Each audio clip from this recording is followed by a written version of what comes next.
Dynamite!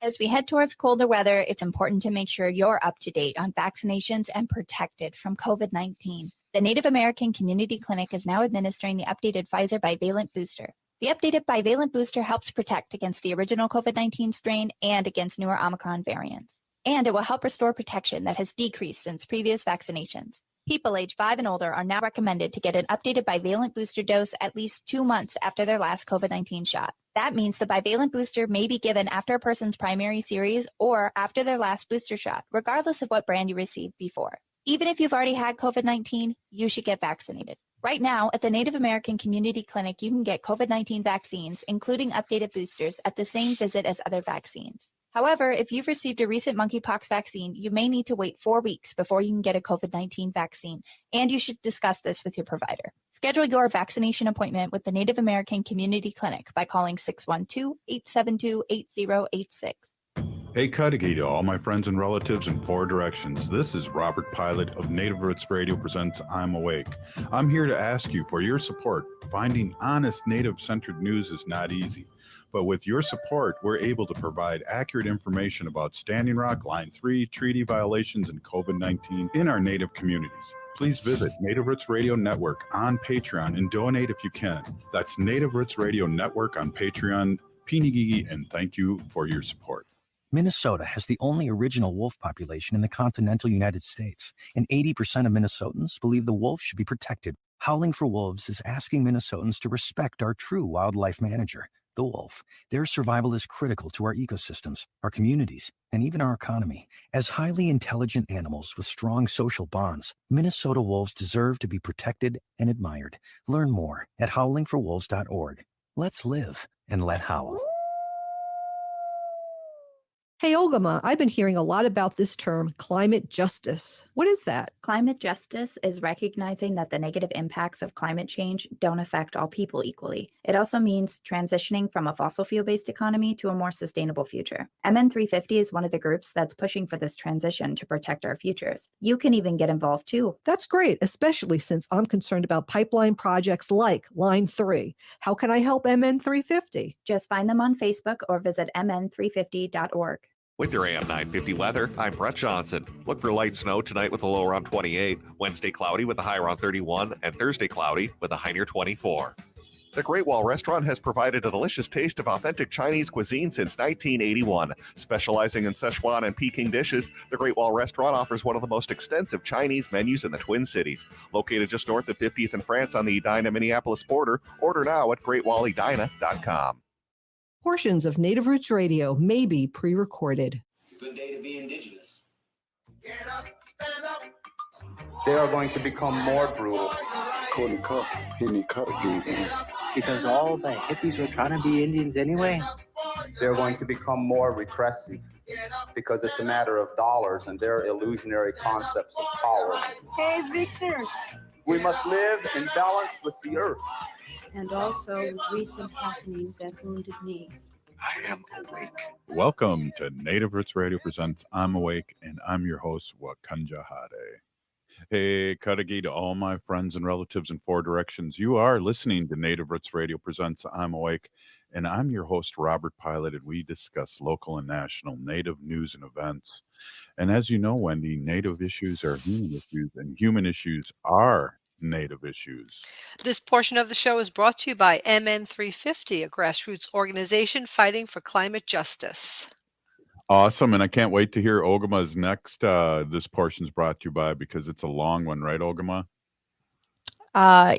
So this portion of the show is brought to you by the Native American Community Development Institute, and they would like to remind everybody that there are limited performances through December 15th of She Who Lives on the Road to War by Rosie Seema's Dance at the All My Relations Arts Gallery.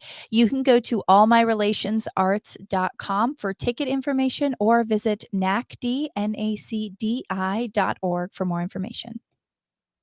Well, Wendy, why don't we lead off with the news that you don't hear anywhere else here? We're going to listen to some Native news by Ogimaa, and welcome, Ogimaa, and welcome everybody all out there on the Civic Media Network.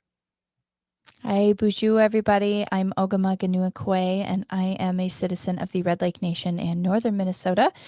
And I have some news for you this week. Tomorrow, there's going to be a opening panel on findings from Wadukawad Amikwag, the Line 3 destruction that they've documented. The Line 3 pipeline across northern Minnesota was constructed during late 2020 and all throughout 2021.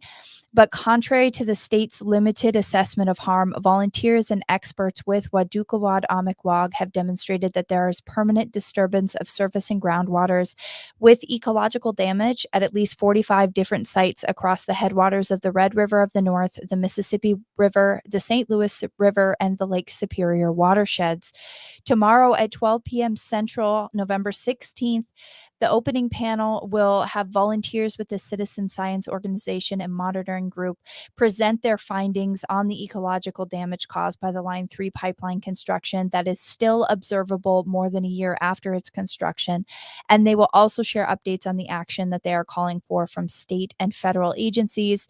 And also at 7 p.m. Central tomorrow, November 16th, there will be follow-up discussions, including Q&A with the members of Wadukawad Amikwag. You can sign up via the Wadukawad Amikwag page on Facebook, or check out their YouTube channel. It's under Wadukawad Amikwag, but it's also under Those Who Protect the Beaver, which is what it translates to. The Sierra Club North Star chapter also has the link available for those who would like to attend. Again, the findings meeting is tomorrow at noon, and the Q&A is tomorrow at 7 p.m. immediately following Native Roots Radio Presents I'm Awake. Just wanted to make sure people were aware of that. This one came into us from the Minneapolis University of Minnesota's Wiseman's Arts Museum, and they are announcing that they've received a grant award from the Institute of Museum and Library Services in the amount of nearly $240,000. And it is part of the agency's competitive Museums for America program. And the University of Minnesota Wiseman Art Museum is one of 120 organizations across the country who received a Museums for America grant from that organization this year. But what's really special about that is that the grant that they received is going to fund a truth and reconciliation project at the Wiseman Art Museum, including support for consultation and with Indigenous communities and to address issues of reconciliation and repair for harm done by the museum in the past, as well as to work towards decolonization of museum practice now and going forward. The project is informed by a materials inventory, which is going to be completed in December of this year, and ongoing repatriation projects through cultural belongings currently housed at the Wiseman Art Museum at the U of M. The truth and reconciliation work at this museum involves close collaboration with an Indigenous-led advisory board, and they're really excited to make this announcement. So I'm pretty grateful to hear that that is coming up. How about you, Robert? Yeah, totally grateful. Good call there, Ogimaa. Yeah. This Thursday is Native Rise 2022, the Legacy of Leadership. So Thursday, November 17th, 2022, from 5:30 p.m. to 8:30 p.m. at the Intercontinental St. Paul Riverfront Hotel in Minneapolis. It is hosted by the American Indian OIC, and it is an event to join prominent leaders from the next generation of Native leaders and honor those who have come before. The keynote speakers this year are really, really wonderful people who are doing great work in Indian country in the local community in Minneapolis, St. Paul. Really excited to talk about that and to invite people to sign up. You can still sign up, I believe, through the day of the event. Again, this Thursday.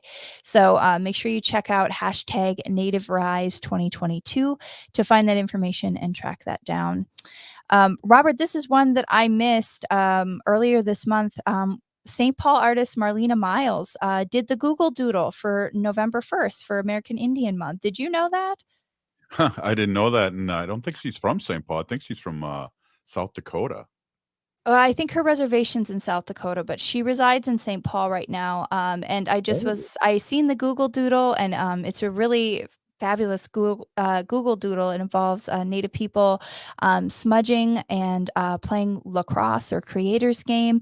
And the smoke from the smudging spells out the G, and there's a medicine wheel in the sun for the 2 O's.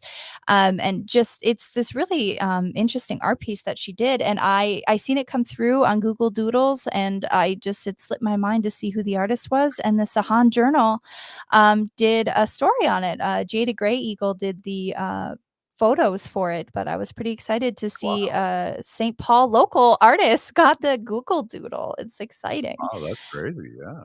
Yeah. And then Robert, what can we talk about? We have been so enamored with elections that we haven't gotten a chance to update people on the Leonard Peltier Walk for Justice. Right. And we hope, Go ahead. I'm sorry. We hope to have Rachel on this week sometime to give us an update. Yes, the walk organizer Rachel Thunder was at a rally on Sunday in the U.S. Capitol in Washington, D.C. The American Indian Movement's Grand Governing Council began the 1,100-mile walk for Leonard Peltier's Walk for Justice on September 1st, and the group completed their final mile on Sunday from the Washington Monument to the Lincoln Memorial with about 2,000 supporters in tow.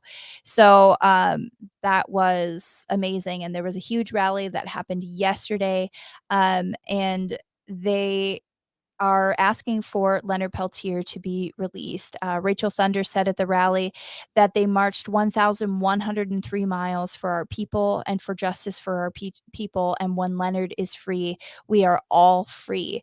Leonard Peltier was convicted in 1977 of aiding and abetting the murder of 2 Federal Bureau of Investigation or FBI agents during the standoff in the Pine Ridge Indian Reservation in June of 1975, and was sentenced to 2 consecutive terms of life imprisonment and incarceration, and has been incarcerated now for more than 47 years.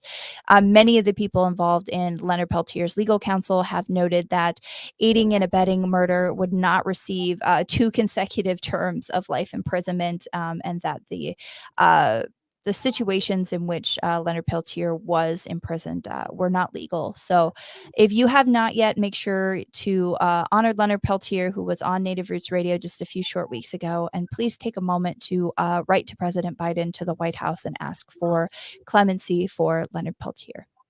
Hey, Pinagigi, thank you. Hey, we got a jam-packed show. We got Nancy Beaulieu of MN 350 and Bemidji 350, and we're going to talk a little bit about some politics. And we also have our Sacred Animal section with Wendy Pilot coming up, too. So a jam-packed day here on Native Roots Radio presents I'm Awake. We'll be right back. Stay with us. Hey, Ogimaa, I've been hearing a lot about this term, climate justice. What is that? Climate justice is recognizing that the negative impacts of climate change don't affect all people equally. It also means transitioning from a fossil fuel-based economy to a more sustainable future. MN 350 is one of the groups that's pushing for this transition to protect our futures. You can even get involved too. That's great, especially since I'm concerned about pipeline projects like Line 3. How can I help MN 350? Just find them on Facebook or visit mn350.org. Minnesotans age 65 plus might qualify for Health Partners Minnesota Senior Health Options. The plan includes personal support, coverage for medical, prescription drugs, and dental, plus over 30 extra benefits. Eligibility information is available at healthpartners.com/oneplan. Health Partners is a health plan that contracts with both Medicare and the Minnesota Medical Assistance Medicaid program to provide benefits of both programs to enrollees. Enrollment in Health Partners depends on contract renewal. J&S Bean Factory is a Native-owned, community-supported, cozy, artsy coffee shop which offers roasted on-site beans, live music, and baked goods. Relax in the beautiful outside patio. City Pages writes, voted top 10 coffee shops. Tucked into a quiet corner of St. Paul's Highland Park neighborhood, this coffee shop roasts beans on-site from the best coffee-growing countries in the world. Located at 1518 Randolph Avenue, St. Paul. The good stuff.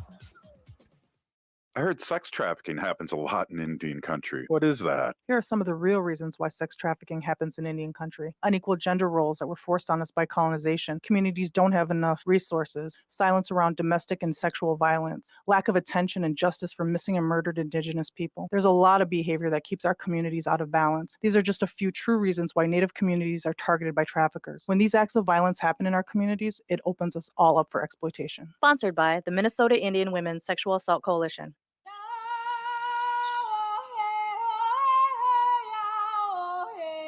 This is Leonard Peltier. I am in Coleman 1 U.S. Penitentiary, and I'm listening to Native Roots Radio. And we're back to Native Roots Radio presents I'm Awake, and this is Robert Pilot. This portion of the show is brought to you by the Minnesota Indian Women's Sexual Assault Coalition. Hey, everybody. I just wanted to let you know, too, that I needed health insurance coverage that I could count on and afford. And MNsure helped me to find a plan that worked for me, and they helped me save money.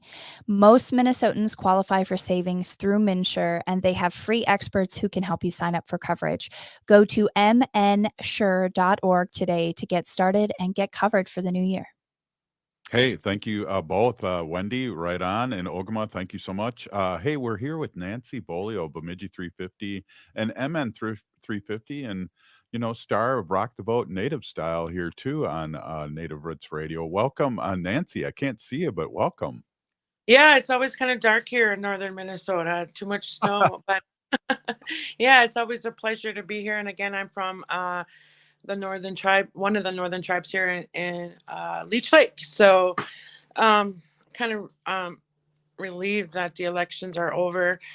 I know we had a victory here in Minnesota, but not everything feels that, like we did a whole lot of winning.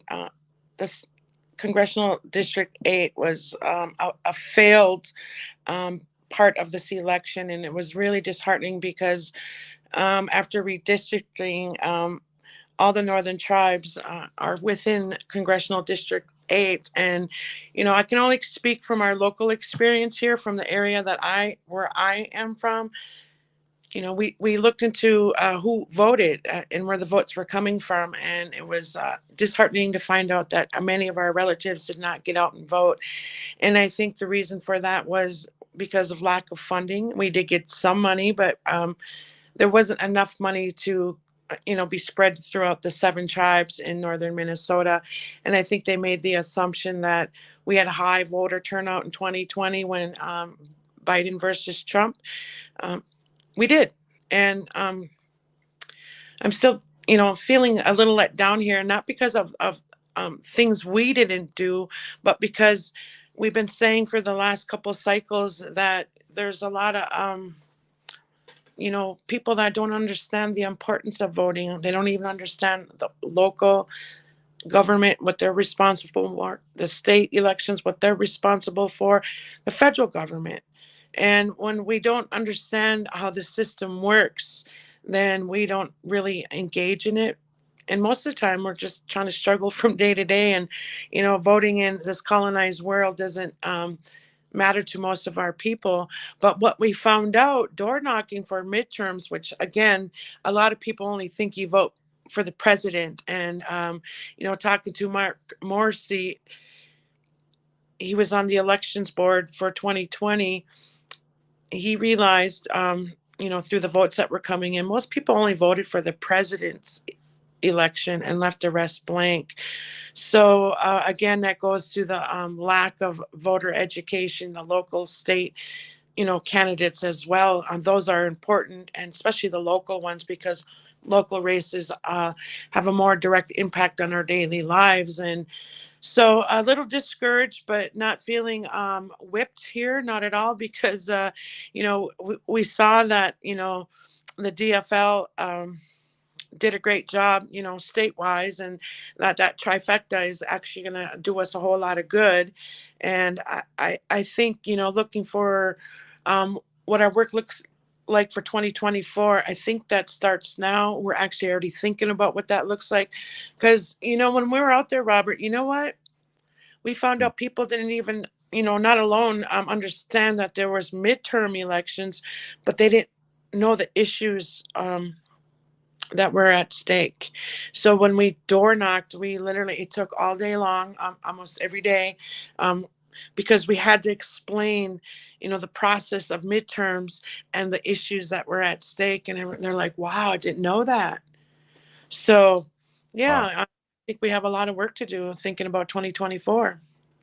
Yeah, that makes sense though. I mean, I take it for granted that everyone's kind of a political junkie like me, listening to political shows, having a political show, listening to Matt McNeil, The Devil's Advocate, and then the morning shows on my walk. But people aren't. People are strapped. People are working. People are busy. And so, how do we educate these people, Nancy?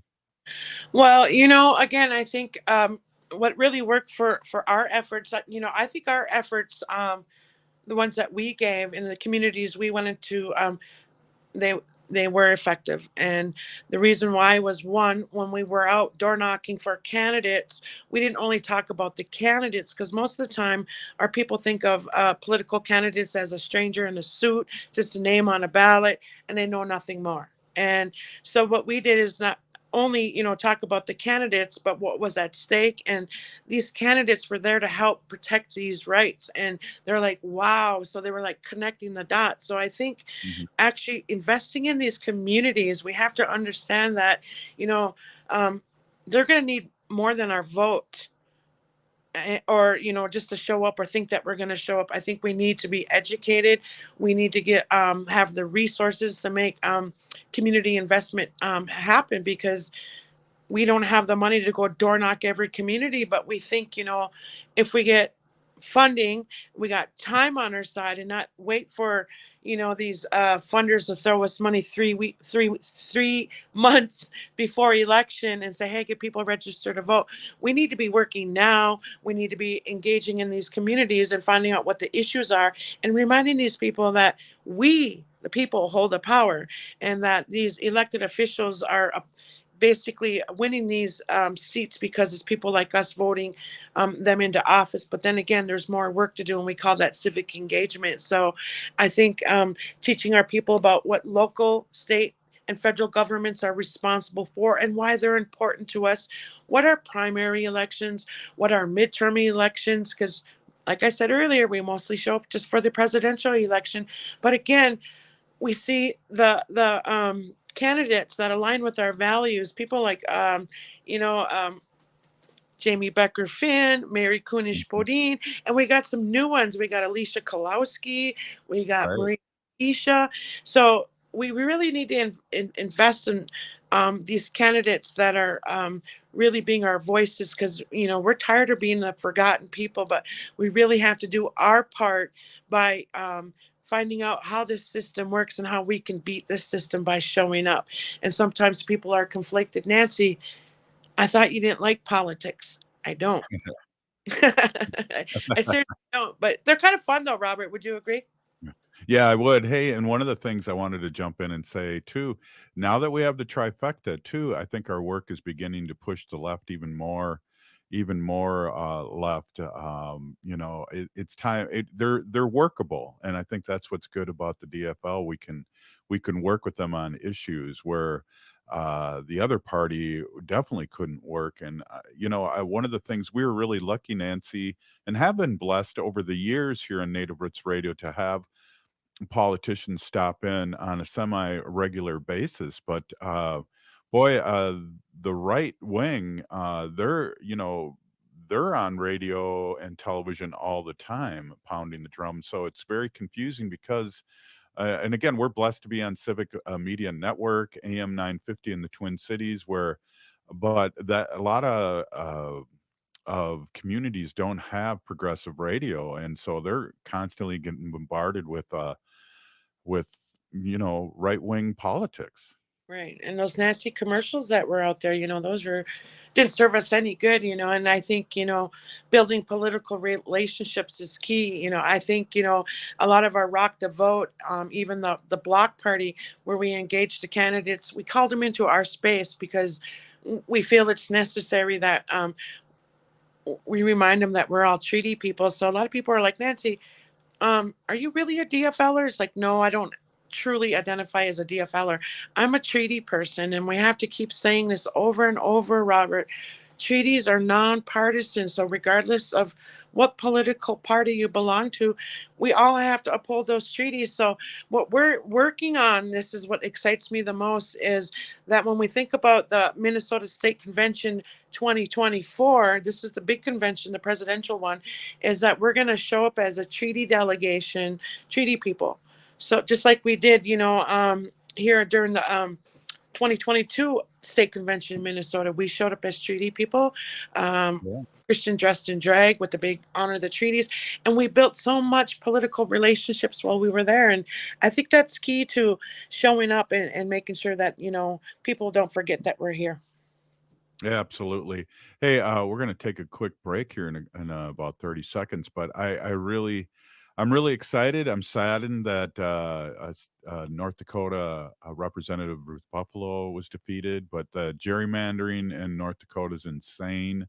And we'll still have to have her on and talk over things. And I did see Red Dawn Foster barely won and held her seat in South Dakota as a state senator there. But we're blessed to have people come on the show and talk over issues and let people know what they're doing in a good way. So, but let's keep up the good work. Nancy, we're gonna have you on for a little bit more after these commercial breaks. You're listening to Native Roots Radio presents I'm Awake with Nancy Beaulieu of Bemidji 350 and MN 350, and we'll have Wendy Pilot with the Sacred Animal section up coming up too. We'll be right back after this short break.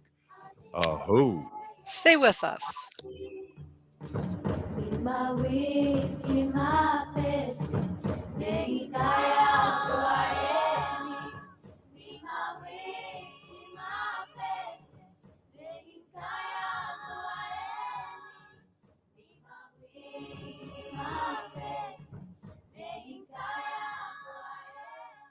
As we head towards colder weather, it's important to make sure you're up to date on vaccinations and protected from COVID-19. The Native American Community Clinic is now administering the updated Pfizer bivalent booster. The updated bivalent booster helps protect against the original COVID-19 strain and against newer Omicron variants. And it will help restore protection that has decreased since previous vaccinations. People age 5 and older are now recommended to get an updated bivalent booster dose at least 2 months after their last COVID-19 shot. That means the bivalent booster may be given after a person's primary series or after their last booster shot, regardless of what brand you received before. Even if you've already had COVID-19, you should get vaccinated. Right now, at the Native American Community Clinic, you can get COVID-19 vaccines, including updated boosters, at the same visit as other vaccines. However, if you've received a recent monkeypox vaccine, you may need to wait 4 weeks before you can get a COVID-19 vaccine, and you should discuss this with your provider. Schedule your vaccination appointment with the Native American Community Clinic by calling 612-872-8086. Health insurance that fits my budget? I'm covered. I needed health coverage I could count on and afford. MNsure helped me find a plan that works for me, and they helped me save money. Did you know that most Minnesotans qualify for savings through MNsure? And they have free experts who can help you sign up for coverage. Go to mnsure.org today and get started and get covered. That's mnsure.org. mnsure.org. Hi, this is Robert Pilot here telling you about Minnesota Native American art. Did you know that Twin Cities is known for Native art? Well, if you're not familiar, then check out All My Relations Arts. It's a program that seeks to increase the visibility and value of these incredibly talented American Indian artists in all forms of art while honoring the history and the presence of indigenous cultures. And right now, All My Relations Arts is showcasing Rosie Seamus Dance, She Who Lives on the Road to War. This is an immersive installation dance performance created by Rosie Seamus in response to global loss and the collective need to come together in peace and reconciliation. She Who Lives on the Road to War is a place for visitors to rest, grieve, console, and meditate. Performances will take place through mid-December. Find the performance schedule at allmyrelationsarts.com. I love all the indigenous art here in the Twin Cities, and I hope you can enjoy it too. allmyrelationsarts.com. This is David from The David Pakman Show, where we expose the Hatriots, liars, and Trumpists. Weekdays at 2 p.m. on AM 950, the progressive voice of Minnesota. It's time for our communities to have our own broadband. People cannot afford the internet because of monopoly pricing. On November 17th, the first Black Broadband Summit is being held in North Minneapolis. You can join the struggle to end the digital divide by signing the community-run broadband petition. All Twin Cities families deserve equal access to reliable broadband, and a community-run internet service provider is the best solution. To sign the petition, go to blackbroadbandsummit.com. Hi, I'm Claire Ferreira, president and owner of Standard Heating and Air Conditioning. My grandfather started Standard over 90 years ago, and we've been a family-owned company ever since, serving over 500,000 of our fellow Minnesotans. I'm proud to be the fourth generation of my family working in our business. And when we say we treat our employees and clients like family, we truly mean it. See how we can help your family stay comfortable all year long at standardheating.com. That's standardheating.com. With your AM 950 weather, I'm Brett Johnson. Look for light snow tonight with a low around 28, Wednesday cloudy with a high around 31, and Thursday cloudy with a high near 24. It's time for our communities to have our own broadband. People cannot afford the internet because of monopoly pricing. On Thursday, November 17th, the first Black Broadband Summit is being held in North Minneapolis. You can join the struggle to end the digital divide by signing the community-run broadband petition at blackbroadbandsummit.com. Hi, this is Representative Sharice Davids from Kansas. I'm Ho Chunk, and you're listening to Native Roots Radio. And we're back to Native Roots Radio presents I'm Awake, and this is Robert Pilot. Hey everyone, I just want to let you know that All My Relations Art is pleased to present She Who Lives on the Road to War by Rosie Seamus Dance. It started October 6th and runs through December 15th of 2022. The project is a new installation and includes in-gallery performances through December 15th of 2022. The performances run in the evenings and are available at the Native American Community Development Institute website at nacd.org or at allmyrelationsarts.com.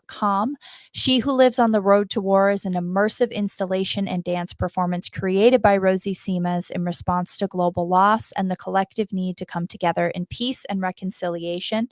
The project takes its title from one of the names of the Haudenosaunee historical figures whose wisdom and vision helped Hiawatha and the Peacemaker bring the nations together as the Haudenosaunee Confederacy. She Who Lives on the Road to War is a place for visitors to rest, grieve, console, and meditate. Audiences are invited to gather, rest, grieve, and condole with one another to consider how we can all work towards reconciliation during the dual pandemics of systemic racism and COVID-19. Really, really amazing performance. I've heard really good things about it. Again, go to allmyrelationsarts.org to find out more information and get your tickets before December 15th. Yeah, I did see the opening. I was there for the opening, and also Rosie is related. Her mother was Laura Woodstock, and she was just honored a few days ago by the Warrior Women. And I got to see Rosie. I also got to see Madonna Thunderhawk and their crew in Minneapolis, and it was amazing to see them. And they were all firing up because they were going. Madonna Thunderhawk was going to Washington D.C. for the Free Leonard Peltier rally. So it's just all connected. It's just crazy. But yeah, go see that. And great opening there, Ogimaa. Hey, we're back here with Nancy Beaulieu of MN350, brushing up, ending our political talk here until we start talking more about politics. But Nancy, thanks for coming on again. And there was some disappointments, but also some great wins here in Minnesota. I totally agree with that too, and I want to give a shout out to all the candidates. Many of them are just community members stepping it up because again, we're learning how to play this game. We just got to get a little bit better at playing it. And I think even through midterms, there's a lot of things that we learned that especially with our boots on the ground, being out there like we did, what we can do better, and we feel as much as funding we need, sometimes we don't get the funding we need, but we're going to find ways to make sure that our people here are engaged. And one of those ways that we're going to do that is, you know, Robert, we're having conversations about podcasting now. And I hope I put a twinkle in your ear there. And yeah, so I think it's really important that we have a platform where our people can find out how the world of politics work in layman's term, because I like things simple myself. And I think, you know what, that's what we need to know. How can we do this and be more effective at how we show up? And I think, again, you know, showing up as treaty people is really important. And what really excites me about that, when the DFL ticket came to town, Walsh and Peggy and all them, just the Saturday before election, so it was at the 5th or something. We had a couple different groups come up to us and say, we love how you guys show up. You guys show up as treaty people. And again, we don't identify as DFLers. Our work is, we might support some of the DFL platform, but then again, we're here as treaty people, reminding all political parties that treaties exist and that they too have to honor those treaties. And when you think about our work back in actually just this year, May, at the state convention, we got treaties on the action agenda. So that means people like myself, we still have work to do. I mean, it sounds great that they're on there, but they're only going to sit there and just sit there unless people like myself really put some teeth to it and make something happen. So we're excited that's there. We're excited about having conversations about podcasting. And we're also going to encourage more of our relatives to step it up in 2024, because I think there's a lot of great role models out there that can help lead the way. And I think, even some of these candidates that didn't win their campaigns, they're still going to be in the community fighting a good fight. So I think there's still a lot of power to that. Absolutely. And we support podcasts, and we support all those things to get the vote out there, and to have people understand. Like I say, I'm a old junkie from way back when it comes to Politico, but I got rejuvenated by Wendy and her support with Obama when Obama was coming around, because I wasn't too sure about him, and now I got a picture with him, and we're good buds now. But Wendy, you turned me on to politics again, right? Yeah, that's awesome, Robert. I think that you liked the lobbying that I did at our state capitol, advocating for animals. So yeah, Yeah. yeah, we all help each other. Yeah, and I think we're just, inspiring each other, to keep showing up, and regardless of the outcome, there's always work to do. And, again, our work is really focused on showing up, representing ourselves as treaty people.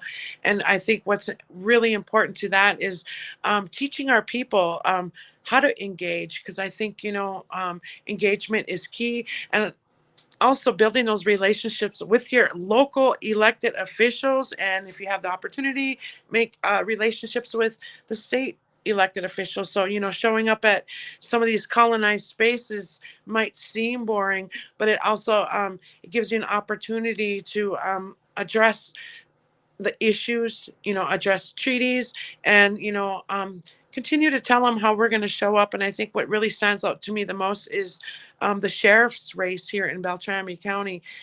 We had the opportunity to attend their forum and their meet and greet, and Robert, no surprise, they already know who I was, and they actually gave us kudos for staying in peace and nonviolent way out to Camp Firelight during our 8-day occupation. And I felt that was, kind of opening the door to what I had to say next. And I reminded these elected, or not elected, but these candidates for the sheriff's race that we won our treaty case, and what that means to us here locally, what that means just all over Turtle Island.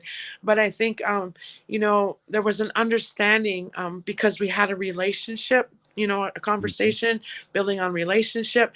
And quite to our surprise, both candidates came to our block party, and they, especially Sheriff he's now the sheriff, the new sheriff in town, Jason Riggs, really leaned in and mingled within our community at the block party. And that, it speaks volumes. But again, there's tons of work to do. But he made mention to Justin that win or lose this sheriff's race, he wants us to come into law enforcement here in our county, Beltrami County, and do a little treaty 101. And I think that's the beginning, of something. But again, there's no promises, but it's us, Robert, that have to show up into their spaces now and hold their feet to the fire. So there's a lot of good things we can still do here, and working, on responsibility when it comes to being good neighbors. Yeah, definitely. And I think it is not too soon to talk about 2024. And that's what we'll be concentrating on. We really appreciate you coming by. I know you're really busy, Nancy, and we really appreciate our Tuesdays together. And let's talk more about what's coming up, and really appreciate you. Right. And I think, moving into the Tuesdays into the future, I think we're going to spend a little bit more time on how we as treaty people can assert our power within the powers and remind them that we're still here. So I think we're in the beginning of creating our own non-political party within the political parties. Right on. And treaties matter. Thanks again for stopping in. Thanks for having me. Right on. Wow, Wendy, Nancy's always really awesome to talk to, and she's a doer, and Well, she sure is. Like she said, they had a block party and people know her. The candidates for sheriff knew her. So that's because she's out there and she's being, she's out there, so that's great. Exactly. Yeah. Were there One of the any, first when I'm here in New York, as I am right now, I don't listen to any news, which is pretty good for my soul, but I don't really know what's going on at all. Has there been any announcements today at all for the 2024? That's supposed to be tonight. Oh, The it's orange supposed to one, be tonight. Okay. I was like I wondering think if that hour happened after yet. hour after our show, the orange one's going to say he's running again, and Oh, that's good news for no. us after this whole debacle of which should have been a red tsunami, but he Yeah. endorsed a lot of candidates that were crazy, and here we are winning the Senate and are Mhm. going to be really close in the House where we Mhm. can push people over that aren't crazy. Yeah. And maybe you could answer this, Ogimaa or Robert or somebody who's listening. I heard on on something I was listening to, that right now there's some entity of the Republican Party that is paying for Trump's legal fees right now. And when he announces that he's going to be running, that they won't be doing that anymore. And the analysis came out that if they're not going to pay for his legal fees, that he's not really going to be able to do that. He's going to run out of money. So I'm Yeah. wondering if that is, Well, let me just say this, Wen. mm, Him running is a cash cow for him because people are giving him they money. donate to him. I know So some. he's That's so right. that's a cash cow for him. So he's making money. He don't care. And you remember when he first ran, he That's didn't have true. anything. He didn't have anything going on. He didn't even have like an election. People and money was just rolling in. So, Right. but it's a new day. He's I think the Republican Party's getting a little sick of him, and but we aren't. We want him to run and lose again. So that's that's what I'm all about. So hey, up next, Wendy with our sacred animal portion. You're listening to Native Roots Radio presents I'm Awake, and we had Nancy Beaulieu on, and it was great, and Ogimaa with the news. It's like old time Native Roots Radio going on here on Tuesday. Yeah, Ho! I'm a little rusty, so we'll see what happens. Stay tuned. Well, I'm on every day, and I'm still rusty. So one of these days, I'll get this down, and and I am going to crown myself the king of ums. We'll be right back after this short break. Stay with us.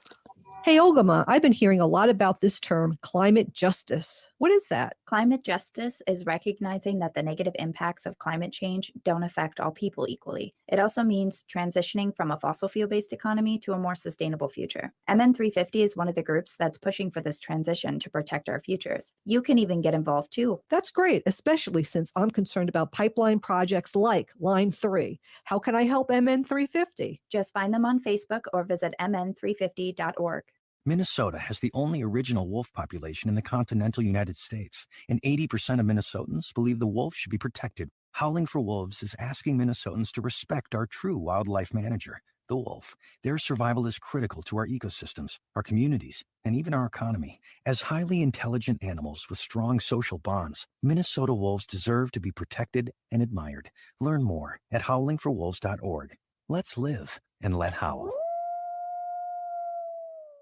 Hey, Wendy, what are we doing for dinner after the show? How about we go to J. Selby's on 169 Victoria Street in St. Paul? They have a delicious plant-based menu that's compassionate and environmentally sustainable. I'm getting their spot-on vegan Big Mac, the dirty secret. You can pick up and they deliver within a 5-mile radius, or you can call them at 651-222-3263 or visit jselbys.com. Well, you sold me, Wen. Let's go order at J. Selby's tonight. I'm hungry. Health insurance that fits my budget, I'm covered. I needed health coverage I could count on and afford. MNsure helped me find a plan that works for me, and they helped me save money. Did you know that most Minnesotans qualify for savings through MNsure? And they have free experts who can help you sign up for coverage. Go to mnsure.org today and get started and get covered. That's mnsure.org. mnsure.org.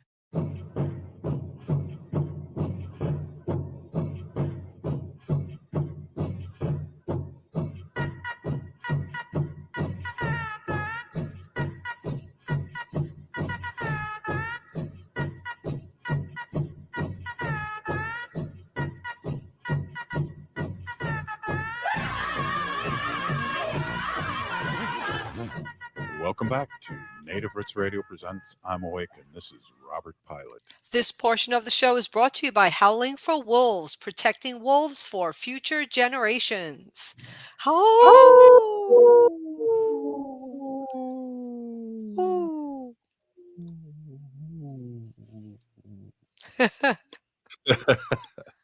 I just showed my wolf. Hey, I want to introduce my awesome and beautiful wife, Wendy. Wendy's been an animal advocate for many years, and she has been one of the founders of Native Roots Radio and has been on for over 6 years and does a sacred animal portion on the show. Welcome, Wendy. Yeah. Hey, everybody. How is everybody? It's been a while since I've been on the radio. It feels good. My name is Hanaji Hihani. That means cares for them. And I was given that name by my Dega Curtis. Thank you, Curtis. And Curtis goes by Mashke Hanajinga, which means walks on white clouds. I am a humane policy volunteer leader for the Humane Society of the United States, and I work on animal issues at the local and state level. It's always my pleasure to do that. I'm keeping it light today, but I have a couple of really good articles here that I wanted to talk to people about. You know how people talk about how, like, if they're petting their cat or they have a dog that helps their well-being. Well, there's a report and a study that's done by King's College of London. There's new research from King's College London that has found that seeing or hearing birds is associated with an improvement in mental well-being that can last for 8 hours or more. This improvement was also evident in people with a diagnosis of depression, the most common mental illness worldwide, indicating the potential role of wildlife in helping those with mental health conditions. Published in Science Reports, the study used smartphone application called Urban Mind to collect people's real-time reports of mental well-being alongside their reports of seeing or hearing songbirds. Now, I know that when I'm, in the morning, hearing the birds in the morning always improves my mindfulness, and it gives me a feeling of peacefulness. So I could see that that definitely could help.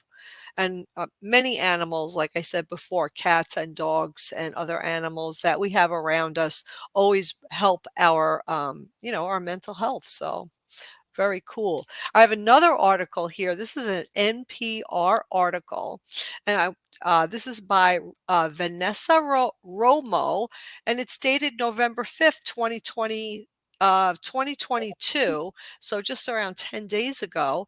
When put to the test, bees, our bumblebees, have proved over and over again that they've got a lot more to offer than pollinating, making honey, and being fiercely loyal to a queen. The industrious insects can count and alter their behavior when things seem difficult. And now some scientists say there's proof they also like to play. A study recently published in the Animal Behavior suggests that bumblebees, when given the chance, like to fool around with toys. Researchers from Queen Mary University of London conducted an experiment in which they set up a container that allowed bees to travel from their nests to a feeding area. But along the way, the bees could opt to pass through a separate section with smattering of small wooden balls.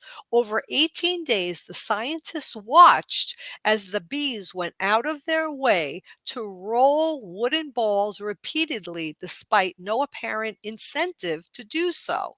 The finding suggests that, like humans, insects also like to interact with innate objects as a form of play. Also, similar to people, younger bees seem to be more playful than adult bees. So that was kind of fun to find out that bees like to play. I'm sure there's other insects out there that like to play as well. I'll have to take a look at this.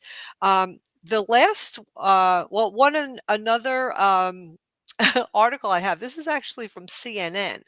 A crew of Canadian service dogs watched a live musical as part of their training. Now, if anybody's watching us on Facebook, this is a hilarious picture of a movie theater, and it's filled with these service dogs. When the cast of a Canadian production of Billy Elliot the musical took their final bow after a recent show, the audience did not make a single sound, not even a woof.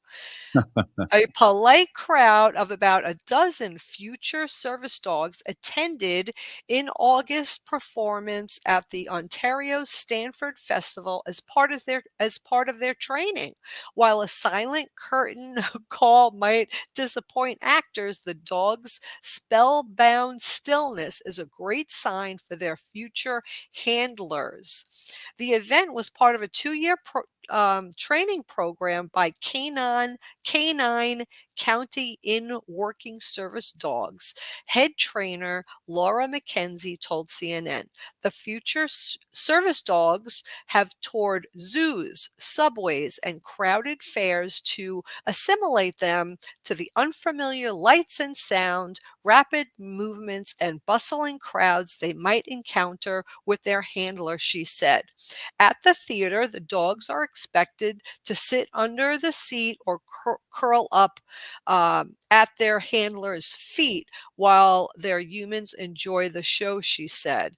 They stayed calm and quiet throughout the performance, but a few curious pups peeked their furry heads over the seats to catch a few minutes of the show, she said. So I think that's really cute, right? All these dogs, and these service dogs really have a lot of responsibility. And, when you see a service dog with their little vest on that says service dog, I know myself, my first instinct is to go up and, want to talk to the dog or pet the dog. But you should always ask their handlers if they should if you could be able to do that. Robert, remember when we were traveling, I think we were going to Cooperstown, New York, and we were in the airport. I can't remember where right now. But anyway, there was a woman there, and she had her dog around the airport terminal. And the reason why is because, a lot of people feel really, really stressed out at the airport. They're traveling. They may not be traveling for a good reason. They might be going to see a sick loved one, or it's a stressful time. And she brought her dog to the airport just to let people pet her dog, talk to her dog, take a picture with her dog. And do you remember what airport that was? I can't remember. It was a connection I from don't. here to Albany. Right, it Um, was the one between yeah, and maybe, between yeah. Albany. I can't remember, but Yeah, but yeah. anyway, it was awesome. And I know at MSP Airport in one of the terminals, I'll have to look it up. They do have like a dog or a cat that you could, go pet and calm your nerves. So yeah. It's important. They do calm your nerves. I mean, our dogs, they lean right against us Hmm. and you can feel it, and then your attention may be towards them as opposed to what you might be stressed out about, whether it's the election or the weather or things that, we can and can't control. Right. I know our dogs come to us when they know we're stressed to comfort us. Yeah, they do. They do. And they miss you, by the way. I miss them too. So, right on. Hey, you've been listening to Native Roots Radio Presents I'm Wake. Thank you so much, Wendy, for that fun report as always. Mhm. Ogimaa Pinigigi for the news and the updates. And Nancy Beaulieu, thank you so much for stopping in and talking a little politics. If you're listening to the show, you're a part of the resistance. You need to resist, divest, join a group, or run for office. We're still here. We are the 7th generation. Free Leonard Peltier. Now. November is upon us, and it's time to give thanks. One thing I'm thankful for this